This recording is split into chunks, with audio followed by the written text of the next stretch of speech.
Well, 2 days and two big surprises here at the T20 World Cup. I don't think anyone would have picked that West Indies would be going to the semi-finals. They had not beaten England since 2018, that's 6 years ago. They haven't been to the knockouts since 2016 when they won the tournament, and they've just tossed out one of the competition favourites. It's been quite some night in Dubai. I don't really know what's happened. How did West Indies do it? So I think key for them was the power play.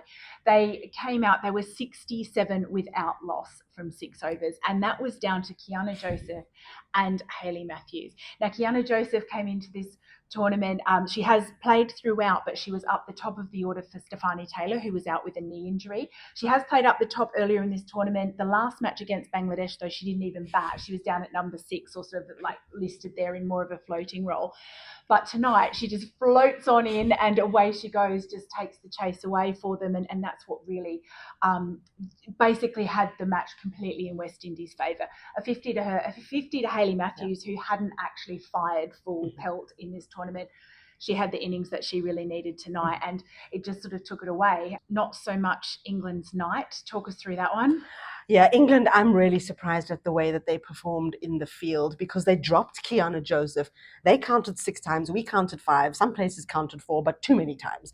And the ball kept going up in the air, and it was really landing with what we think are safe hands. So Alice Capsey, Sophia Dunkley, Maya Bouchier, and it's really Bouchier who worried me because we saw her shoulders drop. She held her head in her hands at some point. The ball was following her around, and as she grew less and less confident, the players around her were getting more and more, I guess, a mixture of irritated, disappointed, frustrated. We saw, was it Charlie Dean who punched one of the boundary boards? We saw Sophie Eccleston really, really frustrated in parts of the day. So, John Lewis even said that watching it from the sidelines as a coach was not ideal. England showed us we are very disappointed. We are falling apart. We don't know what to do.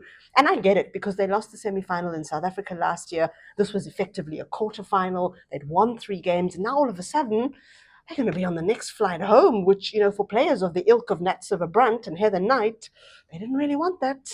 Yeah, exactly. And I think on the flip side, West Indies, again, in the field, they just came out in that first innings and they were really on it. In particular, I have to mention Deandra Doughton. She was just an absolute gun in the field. She caught Danny Wyatt Hodge, who was looking dangerous. She's been their best batter, hands down, through the tournament. So caught her for 16, I think it was. So got rid of that threat pretty early, and also affected a brilliant run out. So she was just on song, and I think that really buoyed the West Indies right from the start. And so they just were able to take control in a way that we really weren't expecting them to against a side they hadn't beaten in so long. No, and now they will take on the team that knocked India out of the tournament. So India and England gone. West Indies and New Zealand in. They will play each other in the semi-final. Australia and South Africa will play the first semi-final, and it means we guaranteed one finalist who didn't play in last year's final. So the tournament is doing exactly what we hoped. It's hotting up, and we'll bring all of that to you here on ESPN Cricinfo.